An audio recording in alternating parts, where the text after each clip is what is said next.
Ugreen, excellentissime marque dans l'univers des câblages et de la connectique informatique, se lance dans l'univers des écouteurs à réduction de bruit active. Bienvenue sur AVIexpress pour le test des Ugreen iTunes X6. Niveau package, le compte est bon, tout y est, oreillettes de rechange, câble de chargement à l'intérieur et bien sûr les écouteurs juste ici. Ce tout petit boîtier qui tient bien dans la poche grâce à ses formes arrondies vous permettra de recharger 4 fois les écouteurs avant d'avoir à le recharger lui-même à l'aide du petit port USB-C qui est juste ici. Avant de vous en montrer plus, j'espère que vous appréciez mon petit décor à l'arrière. Si c'est le cas, n'hésitez pas à me le dire directement dans les commentaires. Les écouteurs en eux-mêmes sont des intras, comme vous pouvez le voir. Ils ont ici une plateforme qui a été moulée vraiment pour adhérer au mieux à la forme de l'oreille sans venir exercer de contraintes. 6 micros sont présents, 3 sur chaque écouteur. Et ici, vous avez une petite interface tactile. Chaque écouteur peut diffuser de la musique pendant 6 heures et 5 heures et demie si vous activez la réduction de bruit. Il dispose à l'intérieur d'un diaphragme de 10 mm et là, ce qu'on va faire, c'est les interfacer avec mon smartphone. Donc ils diffusent en Bluetooth 5.1, mon téléphone diffuse en Bluetooth 5 pour le coup. Ils sont bien sûr rétro-compatibles avec les anciennes versions du Bluetooth évidemment. Les voilà, Ugreen iTunes X6. La connexion a pris à peu près une quinzaine de secondes. Je suis connecté en SBC avec la possibilité d'utiliser l'AAC pour les codecs. Donc pas de format aptX pour les puristes. Je vais vous dire très franchement, personnellement, j'ai du mal à faire la différence entre SBC, AAC et aptX. Mais enfin, j'imagine que quelqu'un qui a une oreille plus fine que la mienne y parviendra. Vous allez par contre pouvoir utiliser les écouteurs indépendamment l'un de l'autre. Pendant que celui-là se recharge à l'intérieur de son boîtier, l'autre continue à diffuser de la musique. Allez, on va évoquer la partie confort. Je vais en profiter pour faire un petit réappairage à chaud. Je vais sortir les écouteurs de leur boîtier et ça y est, ils se sont connectés directement à mon téléphone. Donc vous avez bien sûr un droite-gauche en espérant ne pas me tromper. Hop, ça se met à l'oreille assez facilement, hein. Légère vrille comme ça sur le côté pour bien les caler comme d'habitude. Il n'y a pas de sensation de pression. J'aime pas faire ça, mais je me suis dit que je vais quand même faire un petit zoom sur ma tête pour vous montrer ce que ça donne. Les écouteurs ont une forme arrondie afin de ne créer aucun point de pression sur votre oreille. Et effectivement, quand on les a dans les oreilles, on les sent pas, même le côté intra est assez peu perçant, je trouve. Ça, c'est le côté plutôt cool. Maintenant, en matière de tenue, on a ici un plastique qui est très lisse. Donc, c'est pas des écouteurs que vous allez pouvoir utiliser pour faire du sport. Si vous secouez la tête, alors bon, là, pour le coup, ça se déloge pas. Mais à un moment donné, ça finira quand même par partir. Ils auraient peut-être dû ajouter un petit renforcement en caoutchouc pour maximiser l'adhérence. Au niveau fonctionnel, on va retrouver les bases avec un petit plus. Donc, si vous appuyez sur l'écouteur droit ou l'écouteur gauche, vous avez la fonction play pause. Ça, c'est assez classique. Le petit plus, si vous appuyez 2 fois, vous avez l'augmentation ou la diminution du volume. Ça se voit pas là avec le smartphone, mais c'est bien retranscrit à l'intérieur des écouteurs. Si vous appuyez 3 fois, alors là, je vais plutôt passer à la piste suivante parce que c'est la première piste ici. Vous allez à la suivante. Si jamais vous appuyez 3 fois sur l'écouteur gauche, évidemment, vous allez à la précédente. Là où faut pas se tromper, c'est sur la réduction de bruit active et l'activation de Google.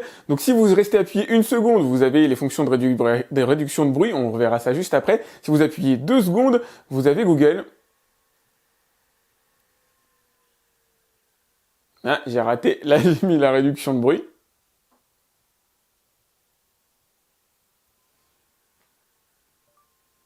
Joue Katy Perry Roar sur YouTube. Alors vous aurez remarqué que j'ai changé ma commande. Cette fois-ci, j'ai bien Katy Perry qui se lance, ça c'est le côté cool. Vous entendez un petit bip en fonction du temps sur lequel vous appuyez sur l'écouteur. Donc si vous entendez un bip, c'est que vous êtes dans le mode réduction de bruit. Dans ce cas-là, restez encore appuyé et vous entendrez un deuxième bip. C'est des bips assez doux, hein, assez agréables. Et là, vous saurez que vous êtes en mode saisie par Google ou Siri. Niveau son, très bonne vibes, très bonne maîtrise à l'intérieur de ces écouteurs. Quand vous les mettez sur les oreilles pour la première fois, c'est ce que vous allez ressentir. Et c'est cool, ça fait plaisir. C'est, on va dire, la base de la base. Immédiatement, vous avez de la basse. Et la basse, c'est ultra important pour l'équilibre du son. L'équilibre n'est pas d'ailleurs entamé, je trouve, pas trop en tout cas, par l'absence d'aigus qu'on pourrait avoir sur ce genre d'écouteurs. Des aigus, il y en a. Ah là, j'ai mis le son un peu plus fort et vraiment c'est propre, hein, c'est étonnant. Pour une marque qui n'est pas habituée à sortir des écouteurs, c'est pas leur premier.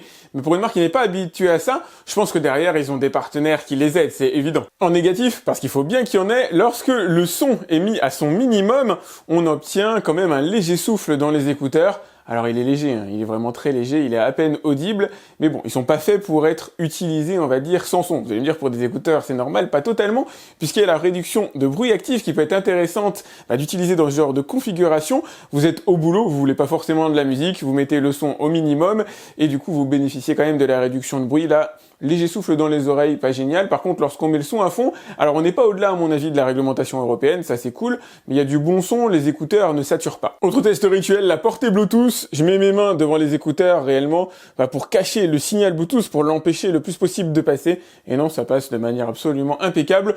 Estimer une portée d'au moins 10 mètres avec les écouteurs, à mon avis ça peut aller beaucoup plus loin, notamment si vous mettez votre smartphone à la verticale. Côté réduction de bruit, c'est pas mal du tout. Alors on n'est pas au niveau des hauts de gamme du marché, ça c'est clair. Là c'est le son directement provenant des écouteurs que vous entendez au travers de mon smartphone.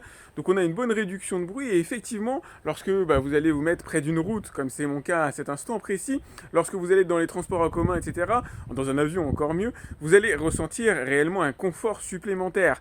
Vous n'allez pas être dans le monde du silence, mais dans un bureau par exemple, les bruits de soufflerie vont être gommés, les bruits sourds, les bruits graves que vous n'entendez peut-être plus au quotidien, mais qui sauteront à vos oreilles lorsque vous enlèverez les écouteurs, tout ça va être gommé, permettant à minima non pas de se plonger dans son monde, mais de commencer à pouvoir améliorer sa concentration. Ils sont faits pour ça.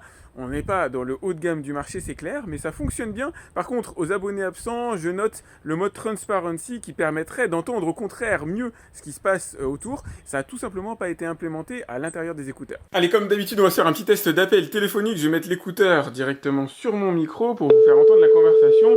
Donc les écouteurs sont en stéréo. Oui, allô? Allô, ça va? Ça va et toi? Ouais, ça roule, ça roule. Bon, question rituelle, tu m'entends bien? Je t'entends bien, mais un peu de loin. Dac. C'est pas assez fort, c'est ça, ou il y a quoi comme particulier? Oui, j'ai l'impression qu'en fait, tu es loin de ton téléphone. Dac. C'est fort, c'est suffisamment fort, mais comme s'il y avait un espace entre toi et ton téléphone. C'est tout.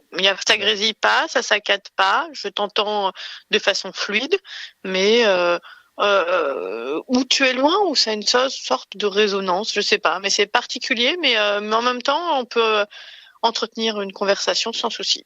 Dac, ça roule. Bon, je m'attendais à du parfait, étant donné la promesse, mais bon, ça va, c'est déjà plutôt pas mal, je pense. Très belle réussite de la part de Ugreen, il y a pas mal de choses qui me plaisent à l'intérieur de ces écouteurs, dont notamment, alors je vais pas dire la tenue dans les oreilles, qui elle est perfectible, mais le côté non intrusif, c'est extrêmement doux à porter, ce qui d'habitude est un peu tangent sur le côté intra et sur la pression qui peut être exercée sur les oreilles, le conduit auditif. Franchement, génial. Alors là, vraiment, on est au top à ce niveau-là. Le prix à payer, c'est qu'effectivement, comme il y a peu de pression, du coup, la tenue est perfectible, mais ça tient bien dans les écouteurs, dans les oreilles, pardon. Lorsque vous les mettez comme ça, ils ne vont pas se déloger, je vous rassure. Il faut vraiment faire des mouvements de dingue, mais vous n'allez pas pouvoir faire de sport. Donc on a du bon son dans les oreilles, on a de la bonne basse, c'est l'essentiel, une bonne autonomie à la clé, une réduction de bruit active qui est pas au top de ce qui se fait à l'heure actuelle, mais qui est bien, qui est là. Elle est pas symbolique. Des appels de bonne qualité. Alors, vous l'avez entendu, ma femme a eu l'impression que la voix venait d'un petit peu loin. Ça dépend aussi de l'endroit où vous êtes. Là, je suis dans une pièce relativement étroite, relativement petite, mais vous aurez de bonnes communications téléphoniques avec ces écouteurs. Leur prix est modéré, largement en dessous des 100 €. Je vous invite à aller le découvrir directement via le lien que je vous ai mis dans la description. Pensez à liker cette vidéo, c'est important pour moi, à vous abonner à ma chaîne aussi si c'est pas déjà fait, à cliquer sur la cloche qui vous permettra d'être alerté lorsque je lance une nouvelle vidéo. C'est important, malheureusement, c'est pas automatique. Si vous avez des questions, vous pouvez me les poser directement dans les commentaires de la vidéo YouTube. J'essaie de répondre à tous mes abonnés et moi je vous dis à très vite pour une nouvelle vidéo, un nouveau test sur AviExpress. Salut!